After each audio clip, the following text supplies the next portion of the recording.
Hi, everyone, and welcome to the latest episode of Govs on the Go Alumni Edition, a podcast featuring alumni from the College of Arts and Letters here at Austin Peay State University. My name is Dr. Hoon. I'm the Dean of the College. I'm also the host of the podcast. And today, I have the pleasure of speaking with Jeff Hardin, who is a 1990 English major and graduate from Austin Peay. Jeff, so great to have you on the podcast. Well, thanks for having me. Let's give everybody a life update before we tell everybody what's going on. I mean, go ahead and tell everybody where are you and what's going on? Oh, well, I'm actually probably at the end of my career, which is maybe an odd way to begin this talk. But I've been teaching at Columbia State Community College, which is, I forget, it's a little bit less than two hours from Austin Peay. But I've been here for 32 years. Taught a year before that in Mississippi, and my wife retired last year, so I think I'm about to join her. So that's sort of the biggest life update, I guess, for me. My eighth book of poetry, I've written and published poetry. My eighth book is titled "Coming into an Inheritance," and that just came out last week. And I think I have a ninth book coming out supposedly later in the year too. Do you know what retirement means though, Jeff? I mean, because obviously you don't if you keep working. Oh yeah, I write every day. That's just I guess a kind of devotional approach to my life. Every day I get up at 5 o'clock and for the most part draft some kind of poem. It doesn't have to be anything that the outside world sees. Or doesn't have to get published, but some of them do. Yeah. And I guess over the course of the last really about 40 years now, I guess, 'cause I think I had my first publication when I was 18 at Austin Peay. And so I've been publishing in some form almost 40 years. Holy cow. Well, we're going to talk a little bit about where you think that inspiration comes from, where you get your how you develop and go through that process. But let's begin at the beginning because I like to talk about the origins of someone. You said you grew up in Savannah, Tennessee. I had to find out where Savannah is. It Yeah. turns out it's a small town, sort of in the southwestern part of the state. Is that right? Yes. It's about 45 minutes from Florence, Muscle Shoals, Alabama, Okay. and right along the bottom of the state on Highway 64, about 120 miles from Memphis. Okay. So what was life like growing up for you as a child? How do you think that impacted you? Well, as I love to talk about, I pretty much grew up in what I consider two sanctuaries. My father was a towboat pilot on the Mississippi River, and I don't know if anybody is familiar with that kind of lifestyle, but he'd be gone for a month or 45 days, 60 days. And when he came home, we pretty much camped. We camped along Horse Creek, Hardin's Creek, the Tennessee River. Um, and we would be there for pretty much the duration of the time he was home. If that was 20 days or 30 days or 35 days, we were pretty much at a campsite. So, and especially the one Horse Creek, we had friends that had 2,000 acres of land. And so we camped there along with them and other families. Um, and so I sort of went back and forth between that and Hopewell Baptist Church, where I grew up. And so I kind of feel like everything was a sanctuary. It's like Andy Gellahorn says in one of his songs, there's a song he wrote called "I See You," where he says, "Every sunset is a stained glass window, Hmm. every park bench is a pew. There's a sanctuary everywhere that I go. I see you." So it's interesting that you're exposed to nature, and I'm sure that opens up your eyes, opens up your mind Mhm. as a young child to say, you're just taking all that in. How do you process it, and how do you then put it back out into the world? Yeah. Yeah, I've often thought, I think when I was in about the sixth grade, um, I had a particular librarian, Miss Reeves, in elementary school, who pretty much gave me the run of the library. Um, she didn't abide by the rules in terms of the number of books that I was supposed to check out. She let me check out whatever I wanted to. But I have a distinct memory of standing on a ladder, um, and reaching the top shelf, and that's where poetry was. And I read Wordsworth, the Prelude, um, and in that he talks about, the soft breeze can come to none more grateful than to me. And it was, he was in the natural world, which I knew, and I don't know, that just resonated with me as a sixth grader, and it probably set in motion my whole writing career. That's remarkable. And by the way, you're the first person that's ever mentioned when in their background notes that you have been influenced by not one, but three librarians. Yes. Yeah, my librarians were fantastic. In fact, a few years ago, I was at the Southern Festival of Books, and we were waiting on the author party. I had a book out, and so there's several of us standing around, and we introduced ourselves. And this one young lady um, says she's from Savannah, Tennessee, and I said, "Well, I'm from Savannah, Tennessee." And I looked down at her name tag, and the last name was Reeves. And I immediately got emotional because I knew she was the daughter of that librarian. Holy And so cow. we had a great conversation about that influence. And then in middle school, or what we call junior high, I had Mrs. Gillum, and I worked in the library for her. And then in my high school, Vicki Diamond, who is still a friend, um, and taught the very first creative writing course I took in high school. Um, so there, I count those librarians. They gave me the world of books. And like, is it Heidegger that says that language is the house of being?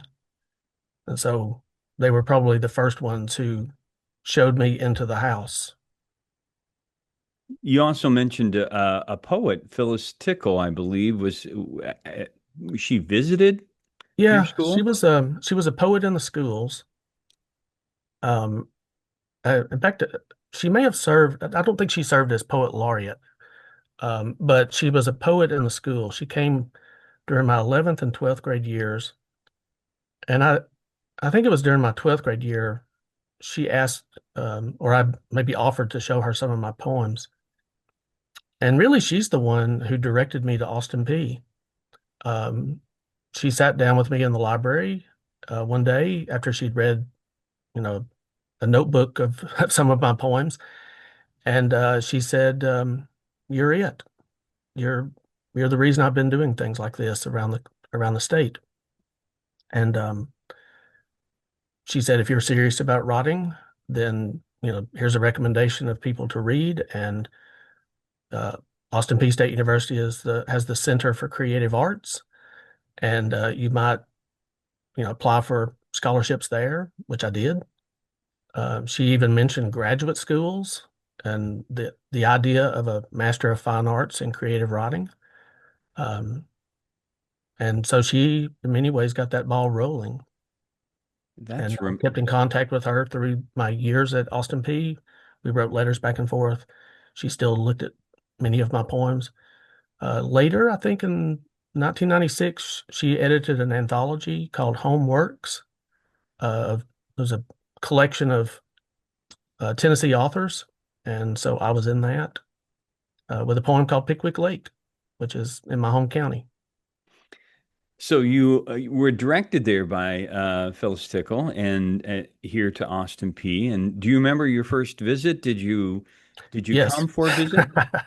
Yes, I do. I remember meeting Malcolm Glass, Okay. who was one of the poets on campus, and he just seemed aloof and eclectic and incredibly interesting, all of which he still is. I think he's in his 90s now. And I met David Till, who became really my mentor. I mean, both of those men were influential for me, but David Till, I think because I fell between uh, David's two sons.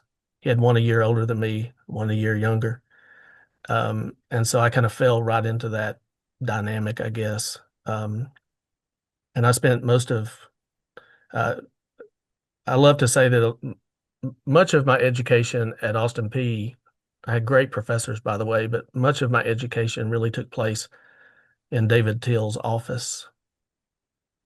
It I took up way too many of his office hours and beyond. But isn't that the way it's supposed to be? And I'm sure you've experienced and have done the same sort of mentoring Sure. to other people over the years that was modeled by David Till is something that you then probably incorporated into your own teaching. Yes. Yeah. I've tried to be aware of student needs as I can, and even down to the part that David was aware of for me, which was that occasionally I was hungry, and so every now and then he'd say, "Let's you want to go over to Big Burger?" That was across the street, and he would never let me pay. He'd get a club sandwich and French fries or whatever, Hmm. and I've tried to think that same way about students, kind of be perceptive to what they might need. Yeah, sometimes it's the mind that's hungry, sometimes it's the Yes, belly. yes. Um, you at some point got involved with Zone 3. And so were you were helping to put that together? Well, I was a creative writing student, so I had a scholarship, and for that scholarship, I worked in the creative writing office, which, you know, very often I was a copy editor along with the secretary in that office, Colleen Watt. Um, as visiting authors came to campus, very often I might, hang out with them in the library or go to pick them up at the airport or a train station or take them back. I remember taking William Clefcorn, who was the Nebraska state poet, but he'd come to campus. I drove him back to the airport in Nashville. So I got, to spend a lot of time with visiting authors, which that also played a big role, I think, in really kind of waking me up to all the possible poets that existed in this country. Were you picking their brains and asking them? I'm interested in those conversations. Oh, well, I don't know if I was picking their brains, but growing up in a small town, you know, 6,500, 77,000 people, maybe about 20,000 in the whole county, I wasn't really that exposed to contemporary poetry. I mean, we read, whatever we read in high school, which was the 1800s or the 1700s, the 1600s. And so I wasn't really aware of the kind of poetry that was being published in this country. In fact, that was one of the gifts of Zone 3. Picking up the very first issue, which came out in the spring of 1986. In fact, I guess we're in the 40th anniversary right We now. are. That's right. So one issue had been published by the time I arrived on campus, and so I saw the second issue come together, the third, and that 4 year period for me. And they back then, at least, they put a poem on the cover, and I remember a poem by Philip St. Clair called "Water," and it's about a father and a son and a dog in in a little small boat going down the river. Hmm. And that was one of the first poems that ever really caught my attention, other than, some Coleridge or Wordsworth or things like that I'd read in high school or middle school. But it looked like my world. I mean, I grew up next to the Tennessee River. It was a common image to see a boat going down the river with a father and a son and a dog. You can write about that. That doesn't sound like anything that I'm thinking poetry looks like or Yeah. takes Hmm. up as a subject matter. So I found a lot of that. Different tones. There was a poet named Philip Dacey who came to campus, and years later, I think in 2005, he wrote the blurb for my first book. But um, he was very funny, and he recited his poems for the most part. But and he wrote about baseball, and I grew up playing baseball, and I thought you can write about this stuff, and you can have a sense of humor. We didn't have a sense. No one had a sense of humor in the poems I read in high school. They all seemed so serious. Um, so a lot of that was so instrumental in showing me all the possible ways that language could happen. So you mentioned that, for instance, you got to pick up Gwendolyn Brooks, Yeah. which is, I mean, again, and I'm familiar with her because I'm from Illinois, Oh, and so yeah, I just the exposure to these people, as you said, now you get exposed to people and what they write about and what they think about. yeah. Malcolm Glass asked me if I would accompany him to pick her up. She didn't fly. She only took a train anywhere that she gave a reading. And I guess for people listening that might not know this, Gwendolyn Brooks was the first African American to win the Pulitzer Prize in any genre, I believe. And so I ended up traveling with Malcolm Glass to pick her up, I think at 12:30 a.m. in Fulton, Kentucky, which is above Martin, Tennessee. And so we don't get back into Clarksville until like 3:30 or 4 a.m. And I've got an 8 o'clock class, the next morning. But it was so worth it because she was on campus for a few days. And I remember being in the library with her as a creative writing student. Hey, Jeff, you got some free time? Gwendolyn Brooks is in the library at a table. Can you hang out with her? I was like thrilled to do so. But I remember at one point she asked me, she said, have you seen the 75th anniversary issue of Poetry Magazine? I said, yes, ma'am, I have. I know someone who has a poem in it. And she said, oh, do you have a copy? And I said, oh, no, I read it here in the library. And she said, I have extras. And she reached in her bag and pulled one out and turned to the page that has her poem and signed it for me. And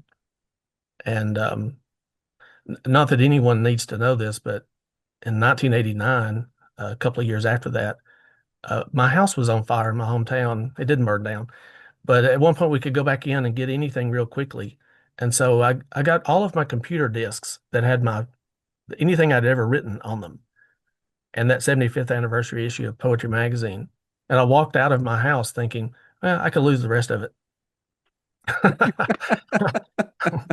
I got the I was clothes like on my 20, back. That's all I I was about, need. what was I, 20, 21, I guess, or maybe at the time. So maybe not my best moment, but I've often thought that's such a strange detail of my life. Yeah. You also mentioned that you had a friend from Ireland, had an interesting Yeah. connection. Yeah. I actually just published a poem in Bennington Review. Um, and I had a friend in college named Anton Kearney. I've lost track of him. I have no idea where he is, but he was the first cousin of Larry Mullen Jr., the drummer for U2. And he used to give me bootleg tapes, of concerts and things like that. And I guess I was a big fan. I mean, it's my favorite music. Um, and in 1987, the Joshua Tree came out, and that was just huge. And he was going to get it. He said, they're coming to Murfreesboro. I'm going to get us backstage passes and everything. I can't wait for you to meet them. And they became the biggest thing in the world. and for the first time ever, apparently, he couldn't get a hold of them. And so we we didn't get to go see them Oh at all. no. And I didn't see them until many, many years later. But I remember, and this is ends up in my poem. I asked him, I said, "Well, what's a concert like?" And he said, "It's like the biggest church service you'll ever be in." And I grew up in a Baptist church, and I was like, I don't know, it kind of struck me as sacrilegious, right? Mm-hmm. But when I saw them for the first time in Atlanta in 2009, "Where the Streets Have No Name," that's my favorite song. And when that song started, I tried to explain to my wife later what happened. I said, I think I think I tried to turn myself into my own soul and just leap toward heaven. Um, so whatever it was he said years ago, which I thought, okay, I might steer away from that. It made so much sense to me years later. But yeah, that band has stayed with me, and they were, really kind of reaching their peak at that moment during my time at Austin Absolutely. Peay. Absolutely. Let's talk about some other memories. I'm interested in hearing how your time in Austin Peay and Clarksville was reflected in what you wrote about. Well, I write so much every day, I write every day. Hmm. Um, and I think for me, like I go to places, much of that is my childhood. And occasionally I think I'm finally getting to that time period. I've written this poem and published it about Austin Peay or being there in Clarksville. Um, but I think in terms of landscapes, because it's not my hometown, it doesn't factor as much into my writing, um, unless maybe this is a way to think about it, that it was at Austin Peay that I began um, to step into the world of ideas, as opposed to, one could say, the kind of world I came from, where, people worked on towboats or worked in factories or sawmills or things like that, which I worked on a towboat myself. And, it's a great career if someone wants it. But I think for me, I was probably always going to be spending a little bit more time with the mind than the body. And so I think Austin Peay was the place where I began to wake up to all that. I had a particular professor. I think my second, we were on quarters, the quarter system. Yeah. When I started, maybe it was my third quarter. I took an honors English class, and it had five different professors. It was called aesthetics, the study of beauty. And I'd already seen one of these professors. I didn't know who he was, but he looked like he looked like my people. Like, I couldn't say that about every professor, right? They didn't look like my people. But this guy wore a cowboy hat and, blue jeans and, boots. And he would walk across campus, and I'd seen him.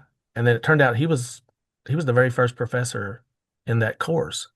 And we were sitting around a seminar table, and he came in and took his cowboy hat off and sat down. And I still remember the first thing he said.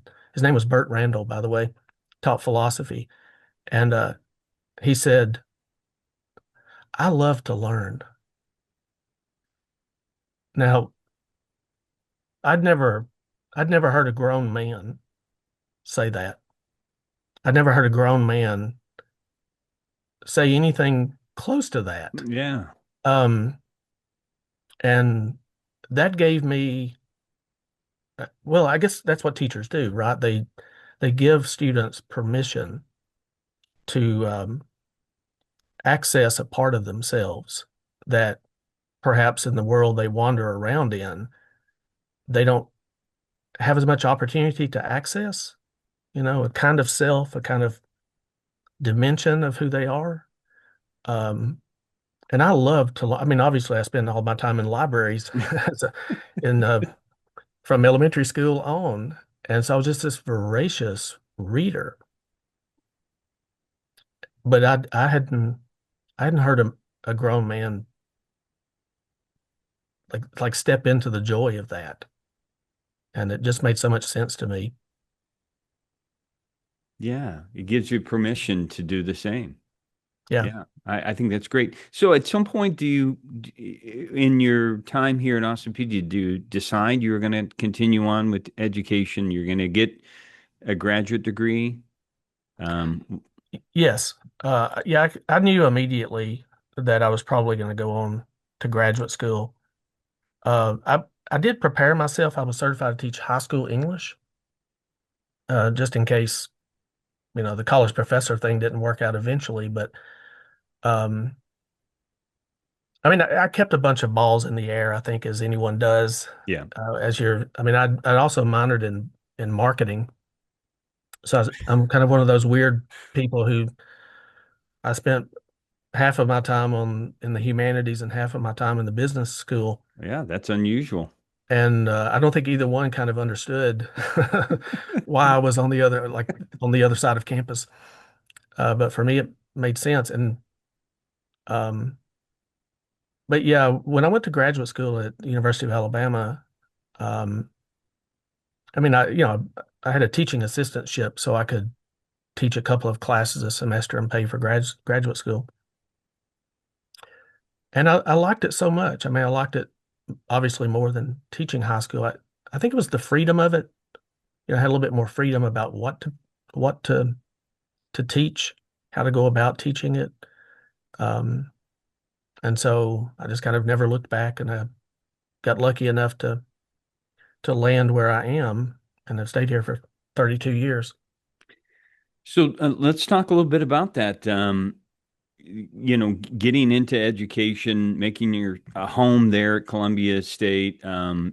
Did you have we all make these plans in our head, like this is, I'm going to do all types of things, and then did you imagine that you were going to be there for as long as you have been? Um, I mean, yes and no. I mean, partly because I'm about 100 miles from my hometown. Um, I mean, the only other option that would be close to home would have been the University of North Alabama. And I'll admit I'd always look for jobs in that area, right? Sure.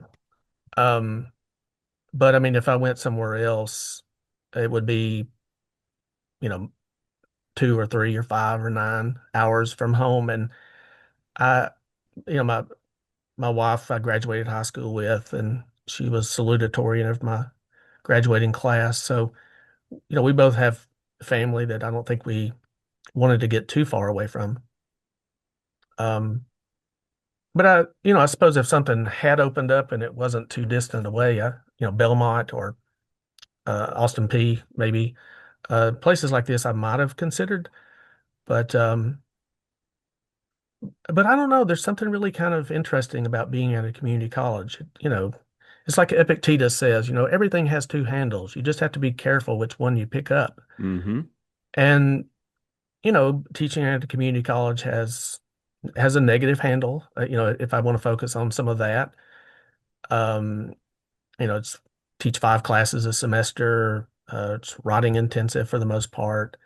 Uh, some students are not really prepared or all that interested. Right. But that may be true everywhere. It's about maturity sometimes. It's not, Sure. not about ability. Sometimes it's just Yeah. maturity.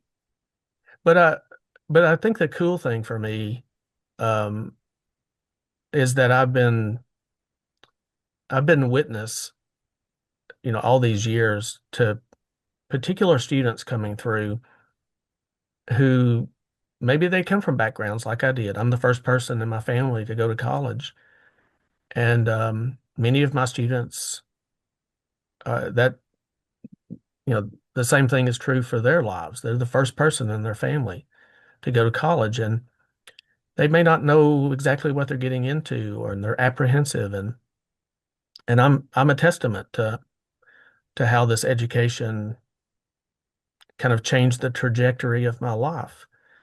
And so I get to see that also. Um, I mean, over 30 something years, the number of students who I get to be right there when they kind of wake up. Mm-hmm. And I don't know. I hate to say this, although it's occurred to me, so I guess I'm going to say it. But one time I was speaking somewhere, and writing published books, so I was invited to speak. And at the dinner beforehand, someone asked me this question, said, "So you teach at a community college?" And I said, "Yes." And why? Like disbelief. And I said, "Well, it's where I'm raising my family, and it's the only job that I got at the time, so I took it." And but that was followed up with, don't you just think that you're casting your pearls before swine? Oh my God. And I was like, oh my gosh, like I felt the white trash in me just kind of like rise up. And I forget how I handled that. I wanted to come across the table, but I mean, I have so many students who are just genius. I mean, they just come. You know what I love? I love the kind of genius that doesn't know it's a genius yet. Mm-hmm. You know? Can you share that? You said one of the greatest benefits of teaching is, and then can you say, Oh yeah, yeah. I think one of the greatest benefits of teaching is when you see students sort of wake up to their own brilliance, wake up to yeah, the potential of um of what their own minds can conceive. Um, I used to teach a book years ago by Sven Berkertz, called The Fate of Reading in an Electronic Age, the Gutenberg Elegies. That's the title. And I forget how he words it, but I would talk about how it's important that we all have somebody. Sometimes it's a text, it's a poem, or it's a song, it's a movie, or maybe it's a person who says something to us. But we all need somebody who gives us permission to have a big idea. And I would try to encourage my students, like, now's your time. Come up with a big idea. Whatever that is, it doesn't have to be, it's big for you. It doesn't have to be big in the world's eyes, right. you know. So, I mean, your big idea may just simply be, uh, to get up and write a poem every day, like I do. I mean, um, that's my big idea. I mean, we all can't be Bono trying to, his big idea is to, you know, bring Protestant and Catholic together and one nation connected to another and the soul eventually to God. I mean, all of this is one. I mean, that's a big idea. What does he say on his 18th birthday in that one song? I've got spirit, I've got soul, I've got some big ideas. I'm out of control. And it'd be great if students figured out how they too can be out of control and create their own big idea for themselves and for their families. So let's talk a little bit about writing a poem a day, because I'm wanting to pick your mind and say, where do you think that sort of creativity comes from? Are you just always observing things and thinking to yourself, I'm probably going to talk about that, or do you think you have such a vast memory of that you can go back and say, these are things that I should put back out into the universe. Yeah, creativity is a mysterious thing to me, and I don't know that I can explain it. I mean, one of the ways I've talked about this for several years now, because I've been asked this kind of question. I think people are It's amazing. a little surprised that I tend to do this. Um, but I'm going to go back to that 2,000 acres that I grew up kind of surrounded by, because I remember in an interview some years ago, I was asked a question like this, and I said, rotting feels like living next to a really vast woods. Not thinking, of course, wait a minute, I used to like there's like that 2,000 acres, but rotting feels like living next to a really vast woods, and every day I get to walk around in the woods. And every day I see something I've never seen before. And so if I didn't do it, I'd be living in the absence of what I overlooked because there's always a new discovery. Mhm. And sometimes the discovery is, language, the sounds of words kind of pulled together in the same space. Other times it's an image or, oh, that memory of that time when this particular thing happened. I haven't thought about that. I really haven't thought about how that shaped me, how that is connected to something else in my life or connected to something that, you know, some author says in his or her work. Um, and so, doing that, it just feels like, well, what was it? I think Emily Dickinson says, I dwell in possibilities. So it's just keeping all the possibilities alive and never reaching the end of.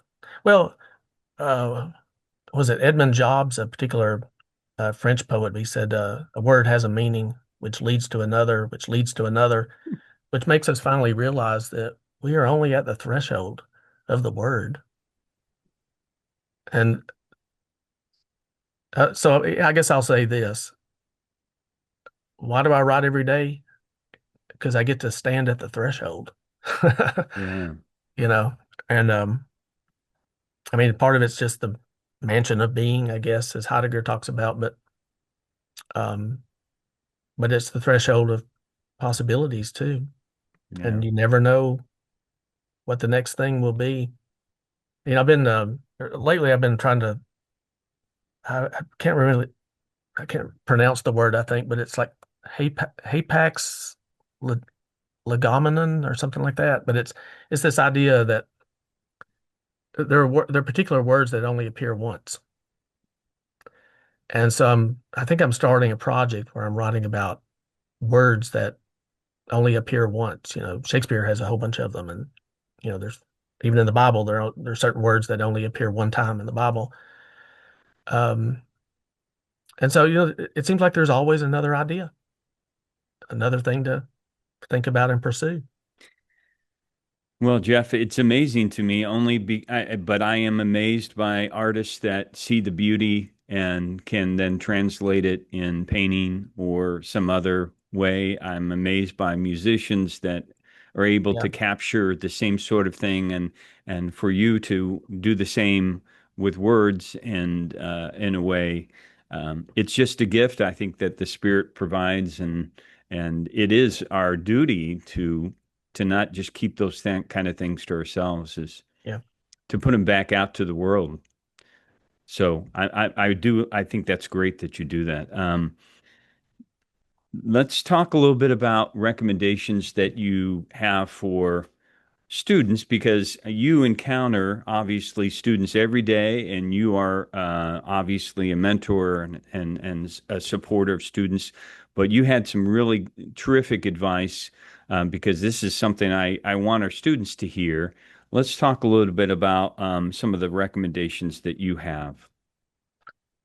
Well, yeah. All of my recommendations are basically other people's That's quotes. I just, well, I mean, I guess from my own perspective, I I always try to invite students into being part of the conversation, in a class. And it's really goofy how I say it, but I always try to say, I'm going to invite you in. You can't really force students to do anything, right? But I want to invite you into um, our discussions about, these short stories or these poems or these essays. I'm going to invite you into this conversation because, if you're not part of the conversation, you're not part of the conversation. Mm, It's really silly to say it that way. But I also think that, when students don't participate, and so many of them don't much anymore, right? They're kind of passive listeners. Uh, and that's not inherently a bad thing necessarily, but when students will participate, then it triggers in other students ideas and thoughts that they would have never had.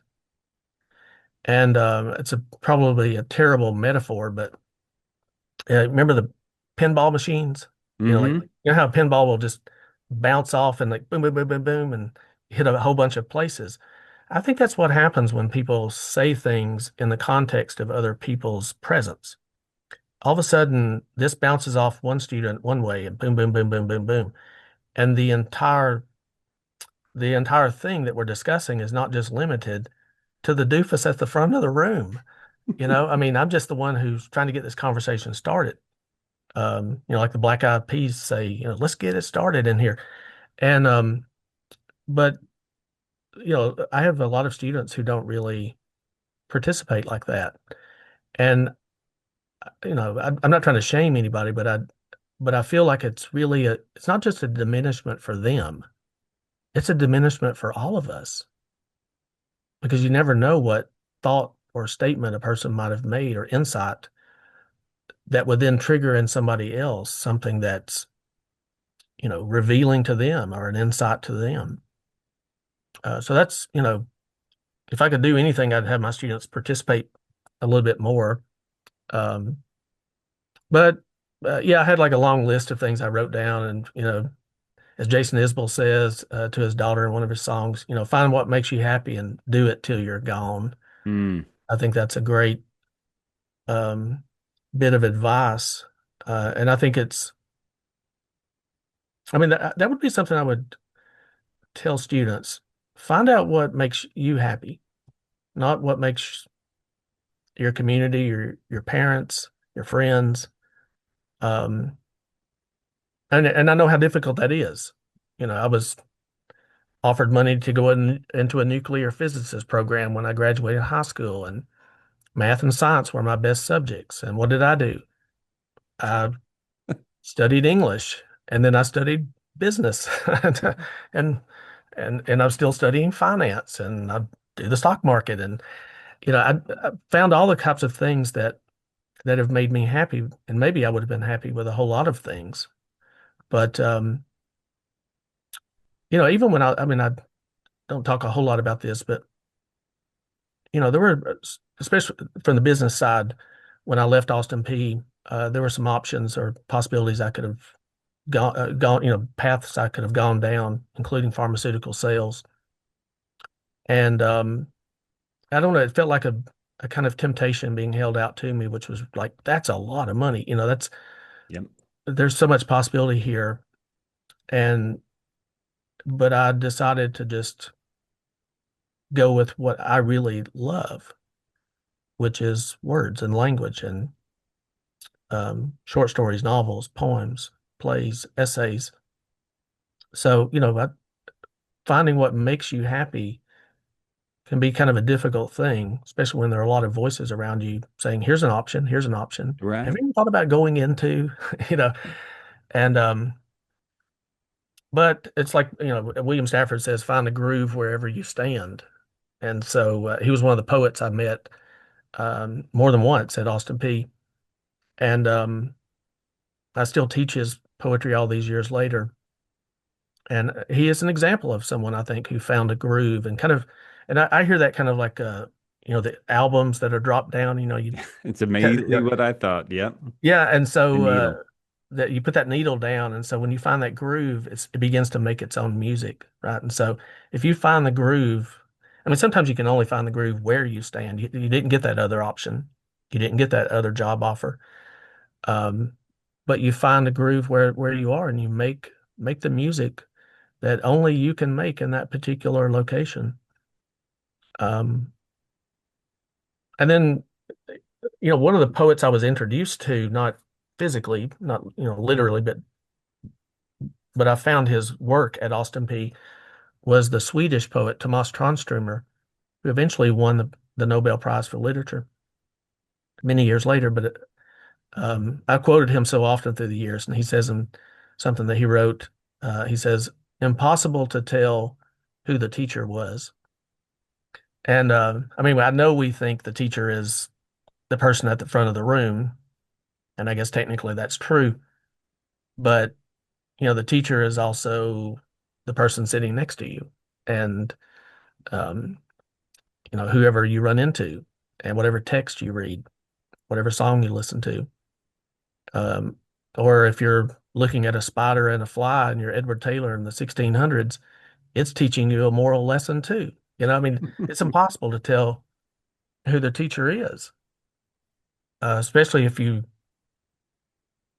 just have a student's heart anyway, and you kind of live in that sense of curiosity. As So, you approach retirement, Jeff, do you obviously there will be things about teaching that you will miss. What's your plans? Are you going to continue to just write? Do you think you'll miss teaching because that's been part of your identity all these years? yeah, I'm sure I will. In fact, there are particular students. If I'm asked what I really am going to miss, obviously be certain students that I got to be on the sidelines and watch them step into their own. Or as I used to teach a book by Shelby Steele, and in the introduction of it, he said it's been a joy to find out what I think.